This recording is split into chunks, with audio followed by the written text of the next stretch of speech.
The data is in, and you can see the coronavirus and pandemic restrictions all through it.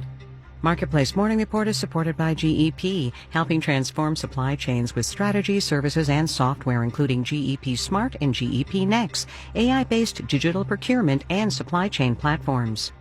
And by C3.ai. C3.ai software enables organizations to use artificial intelligence at enterprise scale, solving previously unsolvable business problems. Learn more at C3.ai. I'm David Brancaccio. Good morning. There is news this hour that just 49,000 more people were added to payrolls in January, which says a lot given how bad it was the month earlier. A sector the government calls leisure and hospitality was especially weak. Think restaurants and hotels. Economist Julia Coronado has what the government calls the employment situation data in hand. She's founder of Macro Policy Perspectives. Hi there. Good morning. So what do you make of what's going on here with restaurants and hospitality?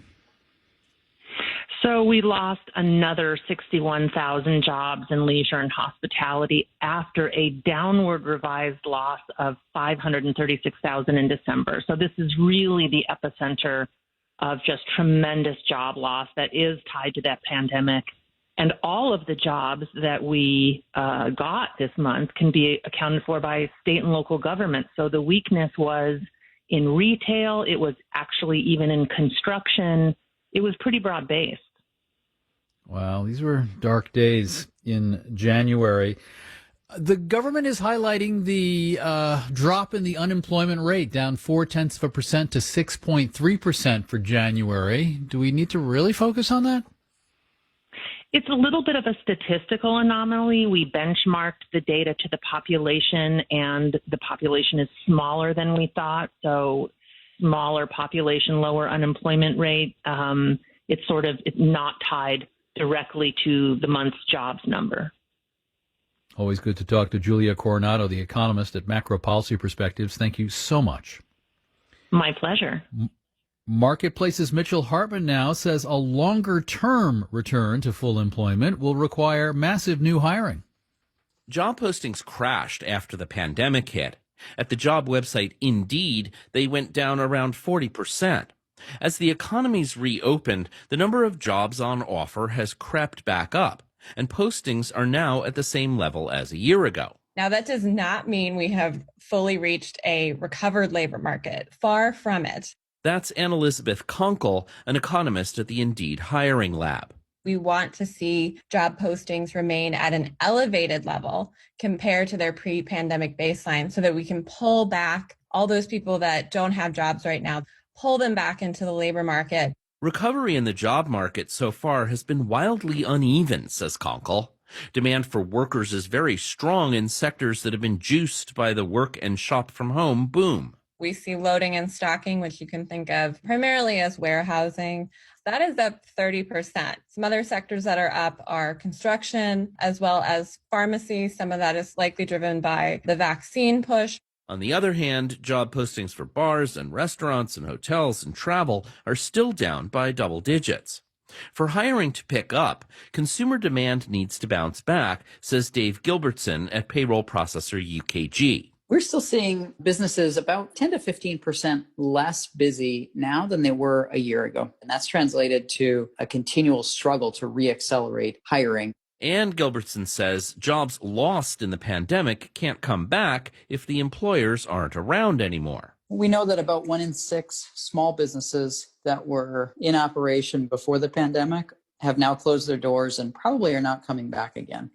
That's a massive, massive impact to Main Street. But none of this means it's a great hiring market for employers, says Amy Glazer at staffing firm Adecco. She says many are still finding it hard to land the talent they need. A lot of the reasons folks may be turning down a job opportunity deal with employees' health and well-being and or that of those they live with. And we're seeing childcare on the rise as a continuing job refusal reason. The best hope for a thaw in hiring, these experts say, is more vaccination and warmer weather to allow dining and other high-contact activities to resume. I'm Mitchell Hartman for Marketplace. Note that a source in that piece was with UKG Disclosure. That firm's one of Marketplace's underwriters. Checking the markets, Dow, S&P, and NASDAQ futures are all up 0.4%. Marketplace Morning Report is supported by UKG. Two HR technology companies have joined forces to become UKG Ultimate Kronos Group, offering HR solutions to connect the modern workforce. Learn more at ukg.com. Our purpose is people. And by Personal Capital, offering advice from fiduciary advisors and professional-grade financial tools. Learn more at personalcapital.com. And by the Henry Luce Foundation, which seeks to increase American understanding of East and Southeast Asia. Learn more at hluce.org. All these computers and work-from-home gadgets many have been buying has led to a shortage of computer chips, crimping the style of the car industry. Marketplace's Nova Safos here with details. Hey, David, guess how many chips are in a typical car these days? I don't know, one big chip the size of a Pringle? How many? Okay, you're a bit off. The New York Times asked a bunch of car industry experts, and it found that new cars can have more than 100 semiconductor chips in them. The problem is those chips are coming from a lot of the same factories that supply chips for video game consoles and laptops. And guess what we've been buying a lot of during the pandemic? Yeah, laptops and video game consoles. Exactly. And this somehow puts the squeeze on automotive? It does. Ford is now saying it has to reduce production for a week at 2 U.S. plants.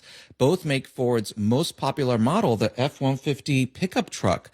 And Ford says it could lose billions of dollars this year if the worst case scenarios happen and its production drops as much as 20% in the first half of the year.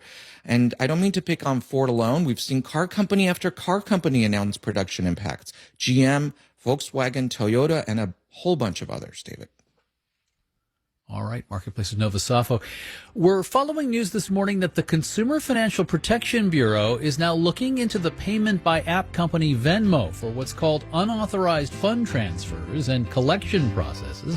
That's all we know right now. Our executive producer is Nicole Childers. Our digital producer, Alex Schroeder. Engineers Brian Allison and Jay Seabold. I'm David Brancaccio. We're from APM, American Public Media. WNYC supporters include Netflix presenting I'm No Longer Here.